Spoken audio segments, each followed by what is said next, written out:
Are now stating that Israel's Chief of Staff General Zamir has held 3 calls with US CENTCOM Commander Brad Cooper since last night. The high-level contacts come amid rising regional tensions, suggesting close military coordination between Israel and the United States as the situation in West Asia continues to escalate. Let me in fact go across to Mr. Peter Baum for this. Mr. Peter, I want to understand from your observation, Washington has been stating that they want Israel to not attack further, not to retaliate to these strikes that are coming in from, in fact, the Iranian side. And US President has also stated that he was a little upset that this decision was taken to, strike Beirut without coordination with US forces. I want to understand now there seems to be constant coordination between US and Israel militarily. We just read out a development that states, there are reports stating that General Zamir was in contact since last night with the CENTCOM commander as well.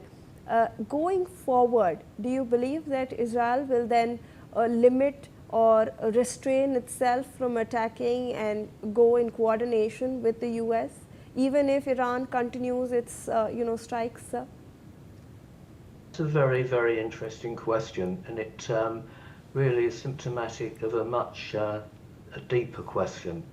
In the mainstream media, certainly in the UK, and I'm pretty sure in the United States and in Europe as well, and probably in the left-wing media in Israel, there is always this agenda to try and create divisions between not only the individuals such as Trump and Netanyahu, but also between Israel and the United States of America.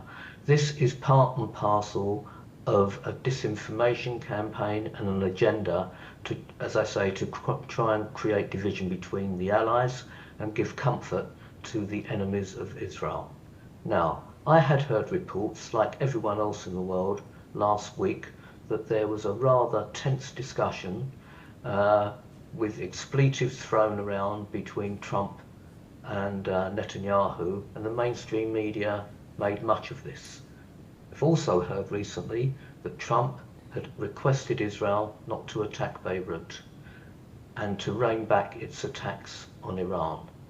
And yet I've been up all night, and I won't quote verbatim, but I've seen the statements made by Marco Rubio, the American Foreign Secretary, and Mike Huckabee, the US ambassador to Israel, and both would entirely support Israel's retaliation to the strikes that Iran has conducted in the last 12 hours or so.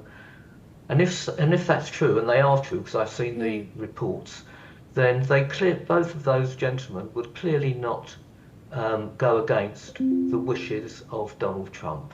So my own opinion is that Donald Trump has actually given the green light to Israel to make these retaliatory attacks, and by the mere fact that the Israeli military leaders have been in touch with Brad Cooper of Central Command and are coordinating, would seem to me that they are on the same wavelength here, despite the reports in the media that would seek to create division between the two allies. Now, for sure, neither party wants to see a prolonged engagement. That would make perfectly good sense from a political, economical, diplomatic point of view. But I do believe that Israel will be allowed to continue on whatever course it wishes to if Iran continues to send ballistic missiles over to Israel. So I don't see any contradiction or discrepancies between Israel and the United States at this stage, despite the eagerness of legacy media globally to create divisions between the two allies.